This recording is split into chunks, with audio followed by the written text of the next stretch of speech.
Assalamu alaikum, students of class 8. Hope you all are fine. Now I am proceeding towards my last lecture, which is lecture number 5. But before starting, you all will have done question number 8, 9, and 10 of your chapter number 2. ठीक है बेटा? Now last lecture is about numericals with explanation.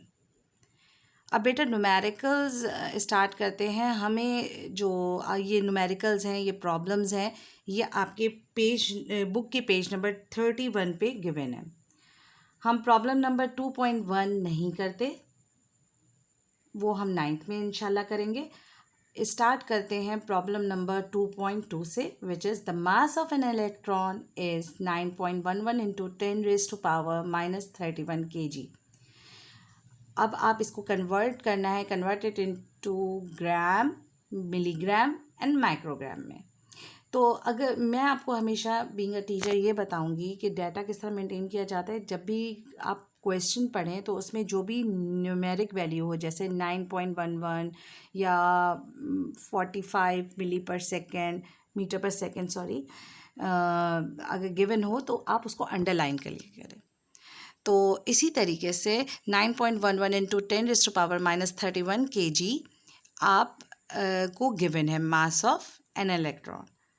ठीक है, data हमने start किया, हमने जल्दी से लिख दिया mass of an electron is equal to 9.11 into 10⁻³ kg। Requirement हमारी क्या थी कि मास ऑफ इलेक्ट्रॉन ग्राम्स में मालूम करना है, मिलीग्राम्स में और माइक्रोग्राम्स में। एज़ यू नो, कन्वर्जन कैसे हो सकता है कि 1 kg बराबर होता है 10⁻³ ग्राम्स के, 1 kg बराबर होता है 10⁻6 मिलीग्राम्स के, और 1 kg बराबर होता है 10⁻9 माइक्रोग्राम्स के। ठीक, नाउ आप सोल्यूशन की हेडिंग लगाइए, और सोल्यूशन के बाद आपको क्या हेडिंग, सब हेडिंग लगानी होगी, मास of an electron in grams. अब आप ग्राम्स में कैसे कन्वर्ट करोगे? आपको पता है कि जो गिवन था हमारे पास 9.11 इंटू 10⁻⁻31, उसको मल्टीप्लाई कर दोगे 10⁻³ मतलब ग्राम से। तो जब आप इन दोनों को, जो बेसिस सेम है 10 की, तो हम 10 के बाद उसकी जो वैल्यूज़ हैं वो हम प्लस या माइनस करते हैं। तो हमारे पास प्लस में 10⁻³ है, तो हम -31 प्लस 3, तो यानी 31 में से 3 माइनस कर देंगे तो -28 ग्राम्स आ जाएगा। यानी मास ऑफ एन इलेक्ट्रॉन कन्वर्ट हो गया केजी से ग्राम में। कैसे? 9.11 इंटू 10⁻⁻28 ग्राम्स में। ठीक, मल्टीप्लाई कर दिया हमने 1000 से। अब मास ऑफ एन इलेक्ट्रॉन मिलीग्राम में कैसे कन्वर्ट करेंगे कि 9.11 इंटू 10⁻31 को मल्टीप्लाई कर देंगे 10⁻6 ग्राम के। तो क्या होगा कि आप -31 में से +6 माइनस कर देंगे तो -25 मिलीग्राम्स निकल आएगा। यानी 1 kg अगर इलेक्ट्रॉन का मास है तो वो 9.11 इंटू 10⁻⁻25 मिलीग्राम्स के बराबर होगा। अब मास of an electron in micrograms, micrograms का मतलब है कि 10⁻9 ग्राम्स। तो 1 kg बराबर है 10⁻9 ग्राम्स के। तो आप क्या करेंगे? मल्टीप्लाई कर देंगे 9.11 इंटू 10⁻31 को 10⁻9 के। तो हमें क्या मिलेगा? 9.11 इंटू 10⁻22 माइक्रोग्राम्स। फिर आप इसका रिजल्ट लिख लेंगे कि मास of an electron in grams 9.11 into 10⁻28 grams. Mass of an electron in milligrams, यानी केजी से कन्वर्ट हो गया मिलीग्राम्स में, यानी 9.11 इंटू 10⁻25 मिलीग्राम्स। और mass of an electron in micrograms कैसे कन्वर्ट हुआ केजी से? आपने 10⁻9 से मल्टीप्लाई कर दिया, और वो हमने बेसिस सेम थी 10 की, और पावर ऐड या सब्सट्रैक्ट होंगी तो उसी तरीके से 9.11 इंटू 10⁻⁻22 माइक्रोग्राम्स में कन्वर्ट हो गया। आपको बिल्कुल इसी पैटर्न पर काम करना है न्यूमेरिकल्स का। अब आते हैं हम प्रॉब्लम नंबर 2.3 पर। 2.3 में आपको गिवन है radius of hydrogen atom 0.53 into 10⁻⁻10 meters. Meter को आपको कन्वर्ट करना है सेंटीमीटर में, मिलीमीटर में और नैनोमीटर में।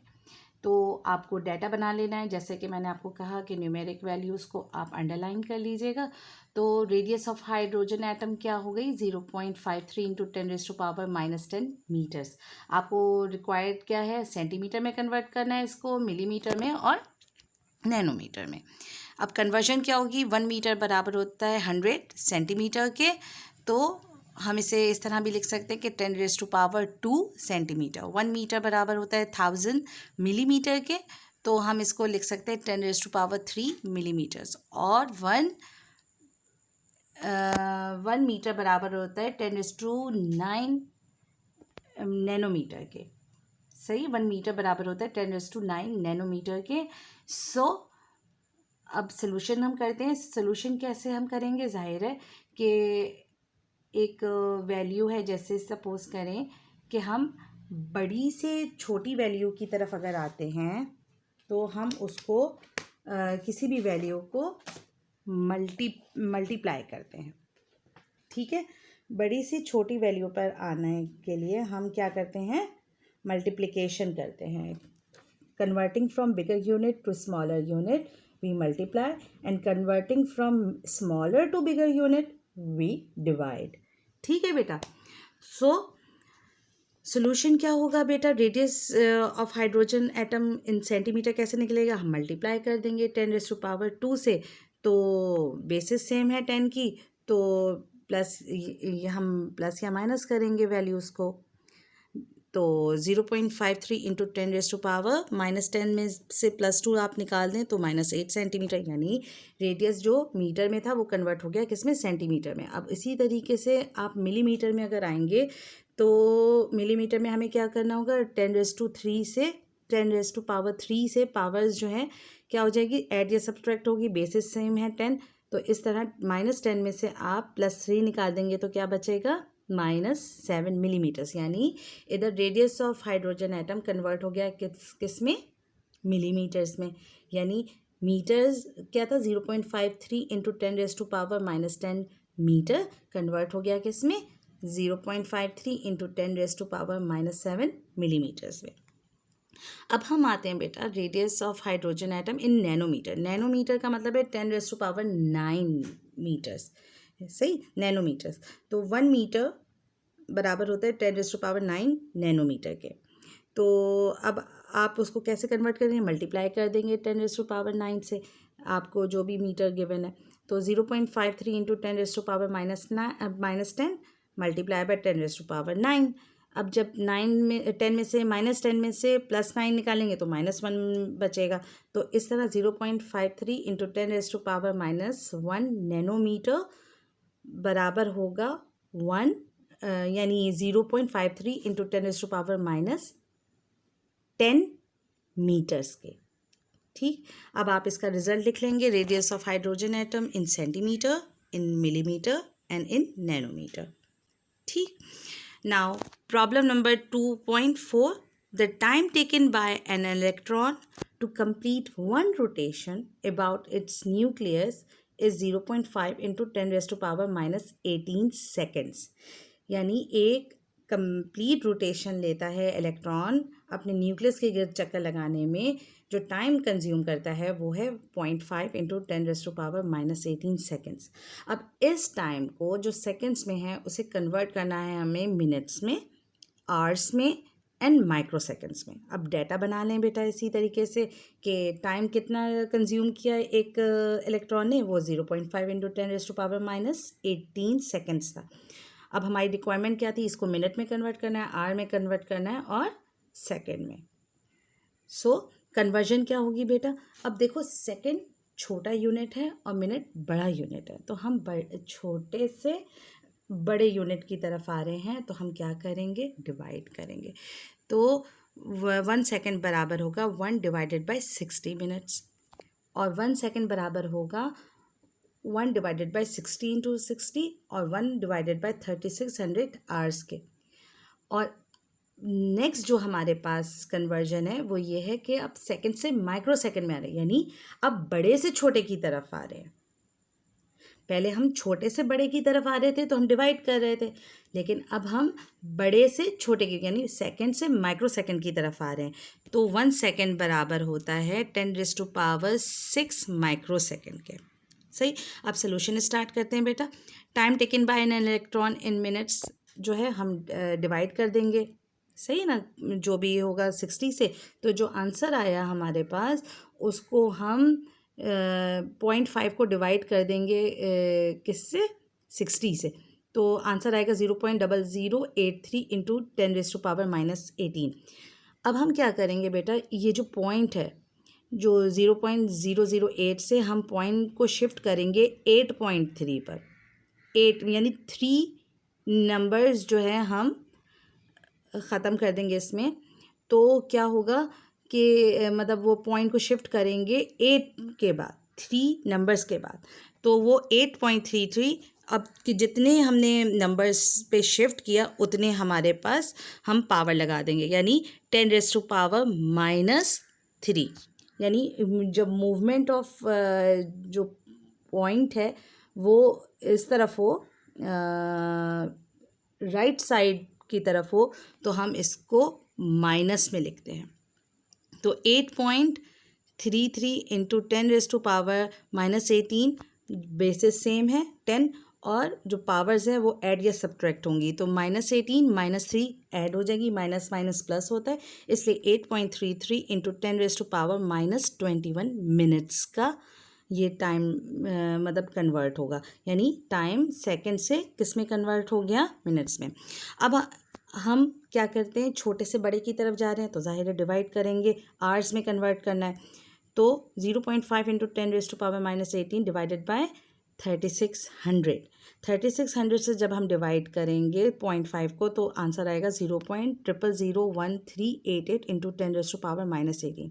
अब वही है, हम शिफ्ट कर रहे हैं पॉइंट को 1 के बाद, तो कितने डिजिट्स के बाद कर रहे हैं, 1 2 3 4, तो 4 के बाद कर रहे हैं, तो इसलिए 10⁻⁻4 यहाँ पे मेंशन करेंगे। अब उसके बाद हम क्या करेंगे, बेसिस सेम है, पावर्स ऐड या सब्ट्रैक्ट होंगी, -18 -4 माइनस माइनस प्लस हो जाएगा, तो 1.3 इंटू 10⁻−22 आवर्स में कन्वर्ट हो गया ये। Now next is time taken by N electron in microsecond. Microsecond छोटे से बड़े की तरफ आ रहे हैं तो हम मल्टीप्लाई करेंगे, तो 0.5 इंटू 10⁻−18 मल्टीप्लाई बाय 10⁻6। ठीक, तो 6 में अब बेसिस सेम है 10, उसी तरीके से -18 और +6 माइनस हो जाएगा, और ये क्या बचेगा, 0.5 इंटू 10⁻−12 माइक्रोसेकेंड्स। तो रिज़ल्ट आपको इन तीनों को इसी तरीके से, इसी पैटर्न से करना है। यहाँ पे आपके बेटा न्यूमेरिकल्स ख़त्म हुए। अब हम आते हैं बुक एक्सरसाइजेस की तरफ। बुक एक्सरसाइजेस के लिए हम आते हैं पेज नंबर 30। आप अपना ओपन करें बुक का और निकालें fill in the blankses. Fill in the blankses में आपको सबसे पहले ब्लैंक है, in every day life dash plays an important role. क्या प्ले करती है, मेजरमेंट प्ले करती है important role. Almighty Allah has created everything in this world with the best estimation। ठीक है बेटा। नंबर 3 है, physical units that are derived from fundamental units are called derived units. Number 4 blank है, kilogram is the unit of mass in SI system. ठीक बेटा। If you wish to measure length with accuracy greater than 0.01 centimetre you would use क्या बेटा, सबसे ज़्यादा क्या हम use कर सकते हैं, कम से कम के लिए स्क्रू गेज यूज़ कर सकते हैं। अब 6(1) इज़ द ज़ीरो एरर के बारे में है। ज़ीरो एरर 2 तरह के हो सकते हैं, कब पॉजिटिव भी हो सकता है और नेगेटिव भी हो सकता है। अब MCQs की तरफ आते हैं बेटा। Exercise 2.3 which is 1 meter is equal to 10⁻³ millimeters के। 10⁻9 second is also called nano seconds. बिल्कुल सही। अब आते हैं fundamental unit of length in SI system is meter. ठीक है, लेंथ का मीटर होता है. The standard meter is made of dash and is placed at the international bureau of weights and measures in Sevres near Paris. तो Paris के